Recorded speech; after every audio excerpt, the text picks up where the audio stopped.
हाय आंनि आंगो लोगोफोर हाय आंनि आंगो लोगोफोर स' लोगोफोर आं दिनै मोनसे गोदान टपिक लानानै फैलायबाय स' बे टपिकआनो जादों फिसा टपिक ओमफ्राय जाय मानसिफ्रा माने जानो लुगैदों जानो हायाखै गोसोआवल' माने गुद जानानै दं नाथाय मिथिया बांसिनानो बेबायदि माबोरैहाय जागोन बिसोरो दिनै सोलोंनो हासिगोन स' गाइस बे टपिकआनो जादों इउटुब चेनेलखौ माबोरैहाय खुलियो बेनि बागै भिडिअ लाबोदों आङो स' मोननैसो कमेन्ट फैदों सानैसो मानसिनि ओमफ्राय बिसोरो माने इउटुब चेनेलखौ खुलिफेराखै जानो हागौ बिसोरनि थाखाय आं दिनै बे टपिकखौ लाबोनाय जादों आरो गुबुन मानसिफोर रोंखानाया गाज्रि मोननाङा स' गुबुन बांसिनानो रोङिबो थायो नालाय ओंखायनो आं बे भिडिअखौ दिनै होनो नागिरदों सिम्पोल बे भिडिअआ स' गाइस लोगो नोंथांमोन होनबा नायलांबाय थादो इउटुब चेनेलखौ माबोरैहाय खुलियो नोंसोरो सोलोंनो हागोन इउटुब चेनेलनिफ्राय आरो खुलिनायल'जों जाया इउटुब चेनेलखौ खुलिनायजों लोगोसे गोबां खामानि मावनो गोनां दङ स' गाइस होनबा आं दायो इउटुब चेनेलखौ माबोरैहाय खुलियो बिनि बागै आं खोन्थानोसै स' गाइस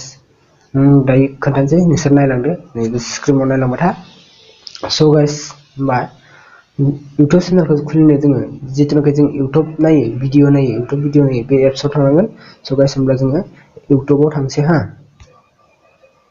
नैबे इउटुबा जों जिथुनाखि भिडिअ नायबाय थायो बे एप्सआव थांसै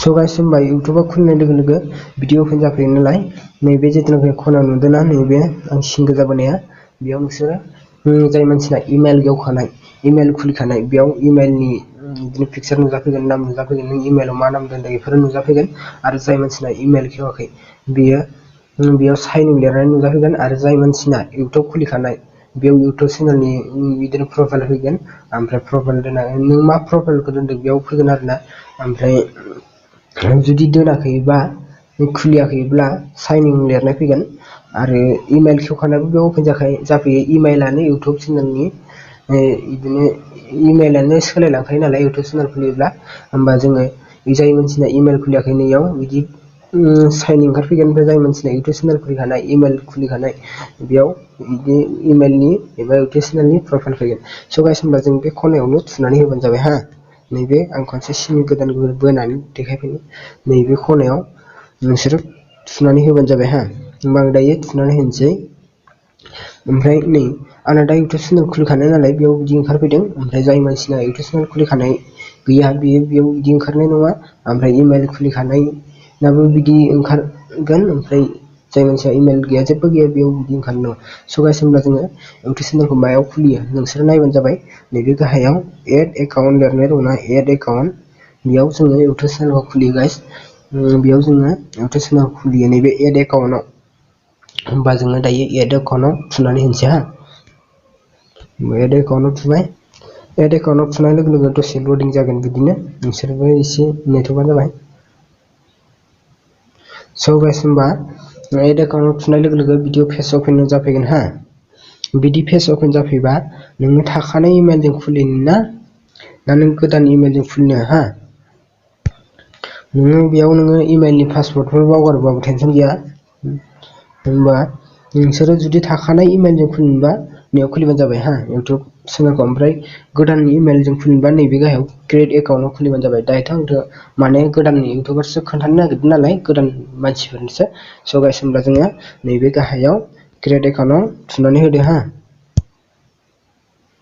ओमफ्राय नैयाव नोंसोरो फर माइ स्लिप आरो टु मेनेज माइ बिजनेस ओंखारदोंना बेयाव नोंसोरो नैबे गोजौनि फर माइ स्लिपआव होबानो जाबाय हा होमबा आङो नैबे फर माइ स्लिपआव थुनानै होनोसै हा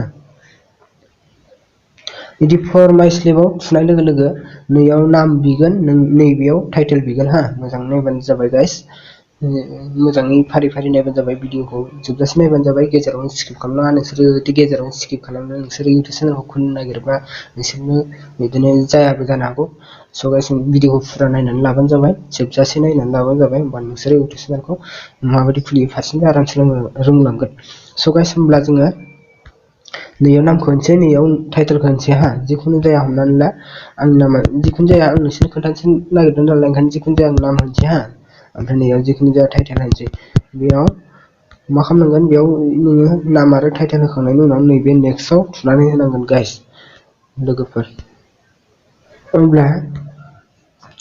अब्ला बिदि नाम आरो टाइटेल होखांनायनि उनाव बेयाव नोंनाव जोनोम डेट बिगोन माखासे आं होनानै देखायनो नोंसोर भिडिअखौ फारि फारि नायलां। स' गाइस होमब्ला जोङो नैयाव मास होदो, नोंनि जोनोम जानायनि मासखौ होबानो जाबाय हा।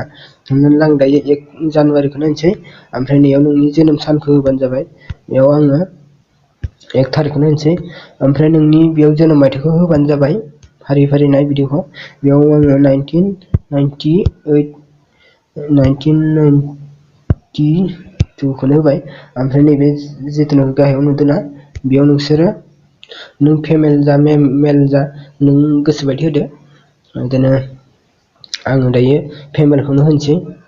ओमफ्राय बिदि होखांनायनि उनाव बेखौ फुरा खालामखांनायनि उनाव मा खालाम, नोंसोरो नैबे नेक्स्टआव थुनानै होबानो जाबाय।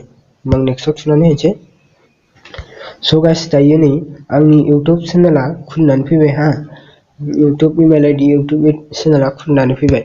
ओमफ्राय नोंसोरो गोजौनि मोनसेयाव खालामना गाहायनि मोनसेयाव खालामनो नोंसिनि गोसोसै मोननै फैबाय। ओमफ्राय दायो आं गोजौनि मोनसेयाव खालामनानै देखायनोसै। बेयाव टिक लागायना होबाय। बिनि उनाव नैबेयाव नेक्स्टआव थुनानै होनोसै गाइस। ओमफ्राय इयाव नोंनाव पासवर्ड बिगोन हा। नैबेयाव नों माने इयाव मा पासवर्ड दोनबानो जाबाय। नोंनि गोसोआव थानाय नों एसे डेन्जाराव दोनबानो जाबाय। पासवर्डखौ एसे खाथ्रा स्ट्रं दोनबानो जाबाय। नोङो बेयाव दोननाय पासवर्डखौ नों बहि एबा फावथेन एबा गुबुन मबाइलाव नों सेभ खालामना दोन, बा बहियाव लिरना दोन। स' गाइस होमब्ला नोंसोरो बे पासवर्डखौ नोंसोर गोसोआव लाखि।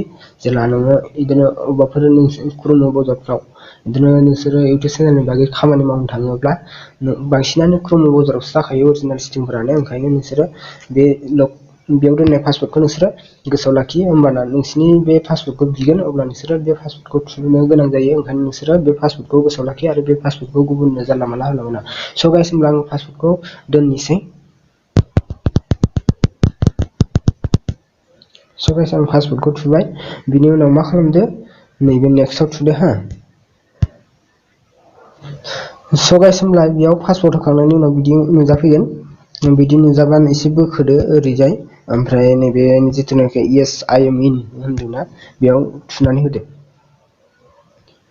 स' गाइस बेयाव थुनायनि उनाव नैदि नोंनि चेनेला अन जानानै फैगोन, अब्ला नोंसोरो नैबे नेक्स्टआव थुबानो जाबाय।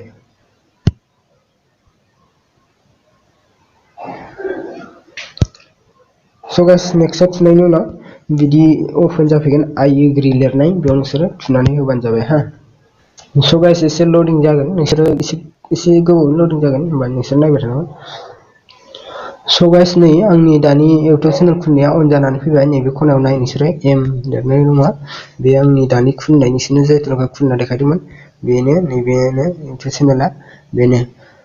स' गाइस होमबा फन नाम्बारखौ माबोरै होयो आरो सिकिउरिटि लकफोरखौ बोरै चेन्ज खालामो, फन नाम्बारखौ माबोरै होयो, फन नाम्बारखौ माबोरै चेन्ज खालामो, बेनि बागै नोंसोरो भिडिअ नायबावनो गोसोब्ला नोंसोरो साबस्क्राइब थुनायजों लोगोसे बेल आइकनखौ थुनानै लाबानो जाबाय। साबस्क्राइबखौ थु, ओमफ्राय बिनि उनाव बेल आइकनखौ अलाव थुनानै लाबानो जाबाय। होमबा नेक्स्ट भिडिअ लोगो मोनगोन आरो भिडिअखौ माबोरै आपल'ड खालामो लोगो मोनगोन। दाथ' इउटुब चेनेला गेवबाय, बेनो बास। बाखि नोंसोरनो आङो भिडिअ हगारनायखौ खनसे देखायनि। नैबे जिथुनाखि नैबे थिर देखायदोंना, नैबे प्लासआ, बेयाव नोंसोरो थुबानो जाबाय, भिडिअखौ आपल'ड खालामबानो जाबाय। ओमफ्राय भिडिअखौ माबायदि आपल'ड खालामो, मा सिस्टेमाव माबायदि आपल'ड खालामबा भाइरेल जायो भिडिअआ, बेनि बागै आं नोंसोरनो भिडिअ होगोन। आरो भिडिअखौ माबायदि बानायनांगौ, सानसेयाव मोनबेसे भिडिअ बानायना होनांगौ, बेफोरनि बागै भिडिअ हगारगोन आं नोंसोरनो। इउटुब चेनेल गोदानावथ' गोबां भिडिअ बानायनांगौ, ओमफ्राय माबायदि रुलजों बानायनांगौ, माबायदि रुलजों हगारनांगौ, बेनि बागै आं भिडिअ होगोन। नोंसोरो दायो आंनि चेनेलखौ साबस्क्राइब खालामनानै बेल आइकनखौ थुनानै लाबानो जाबाय। आरो भिडिअखौ नायनानै जुदि मोजां मोनदोंबा लाइक खालामबानो जाबाय। नेक्स्ट भिडिअ लोगो मोनगोन। स' गाइस मोनसे खोथा गोसोआव लाखि, गुबुननि भिडिअ नोंसोर माब्लाबाबो कपि खालामनाङा। इउटुब चेनेलाव साक्सेस जानोबा नोंसोरो गुबुन मबाइल बिदिनो भिडिअफोरखौ ससे कपि खालामना मानसिफ्रा भिडिअ बानायोना, बेफोरो जेथिया मनिटाइजेसन जायो अब्लासो इसोरनाव प्रब्लेमा फैयो। स' गाइस चेनेला डिलेटबो जानो हागौ, हेंबो जानो हागौ। ओंखायनो नोंसोरो गुबुननि भिडिअ कपि होननायखौ मालाबाबो दाखालाम, मानोना नोंसोरो इउटुब चेनेलाव साक्सेस जानांगौ। स' गाइस होमब्ला नेक्स्ट भिडिअनि थाखाय नेनानै थादो। साबस्क्राइब आरो बेल आइकनखौ थुनानै लादो। एसेनोसै, बाय बाय।